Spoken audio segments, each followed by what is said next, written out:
ഇതിഹാസ താരം ലിയോണൽ മെസ്സിയുടെ പിതാവ് ഹോർഹെ മെസ്സി ആരോഗ്യനില മോശമായതിനെ തുടർന്ന് ആശുപത്രിയിൽ മെഡിക്കൽ ബോർഡിന്റെ നിരീക്ഷണത്തിലാണെന്നും സുഖം പ്രാപിച്ചു വരികയാണെന്നും കുടുംബം അറിയിച്ചു. കുടുംബത്തിൽ നിന്നോ മറ്റ് ഔദ്യോഗിക സ്രോതസ്സുകളിൽ നിന്നോ അല്ലാതെ വരുന്ന ഒരു സന്ദേശവും വിശ്വാസയോഗ്യമോ സത്യമോ ആയി കണക്കാക്കരുതെന്നും മെസ്സി കുടുംബം മുന്നറിയിപ്പ് നൽകി. ഹോർഹെയുടെ ആരോഗ്യത്തെക്കുറിച്ച് കിംവദന്തി പരത്തരുതെന്നും കുടുംബം ആവശ്യപ്പെട്ടു.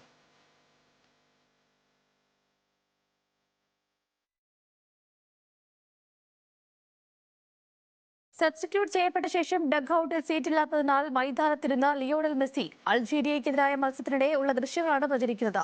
സബ്സ്റ്റിറ്റ്യൂഷന് ശേഷം എത്തിയ മെസ്സിക്ക് വേണ്ടി അൽമാഡ സീറ്റ് ഒഴിഞ്ഞു കൊടുത്തെങ്കിലും വേറെ സീറ്റ് ഇല്ലാത്തതിനാൽ അത് നിരസിച്ച് മെസ്സി അർജന്റീൻ ടീമിന്റെ സമീപം നിലത്തിരിക്കുകയായിരുന്നു.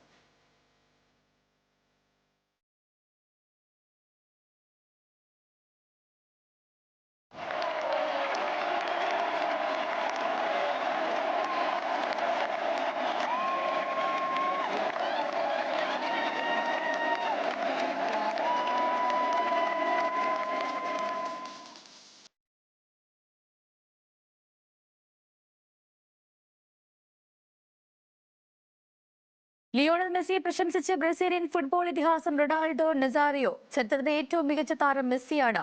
റെക്കോർഡുകൾ തകർക്കപ്പെടാനുള്ളതാണെന്നും മെസ്സി അത് നേടിയതിൽ അത്ഭുതമില്ലെന്നും റൊണാൾഡോ പറഞ്ഞു. ലോകകപ്പിൽ ഏറ്റവും അധികം ഗോൾ എന്ന റെക്കോർഡിനൊപ്പം മെസ്സി എത്തിയതിന് പിന്നാലെയാണ് റൊണാൾഡോയുടെ പ്രതികരണം. റൊണാൾഡോയുടെ 15 ഗോൾ നേട്ടം മെസ്സി മറികടന്നിരുന്നു.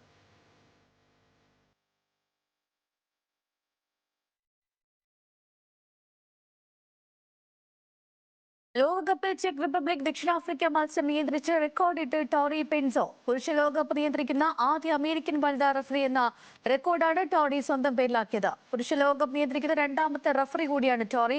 2022 ഖത്തർ ലോകകപ്പിൽ ജർമ്മനി കോസ്റ്റാറിക്ക മത്സരം നിയന്ത്രിച്ച് പുരുഷ ലോകകപ്പിലെ ആദ്യ വനിതാ റഫറി എന്ന ഖ്യാതി ഫ്രഞ്ച് റഫറി സ്റ്റെഫാനി ഫ്രാപ്പാട്ട് സ്വന്തമാക്കിയിരുന്നു. ടോറിക്ക് പുറമെ അസിസ്റ്റന്റ് റഫറികളായും വാർ റഫറിയായും വനിതകളായിരുന്നു ഉണ്ടായിരുന്നത്.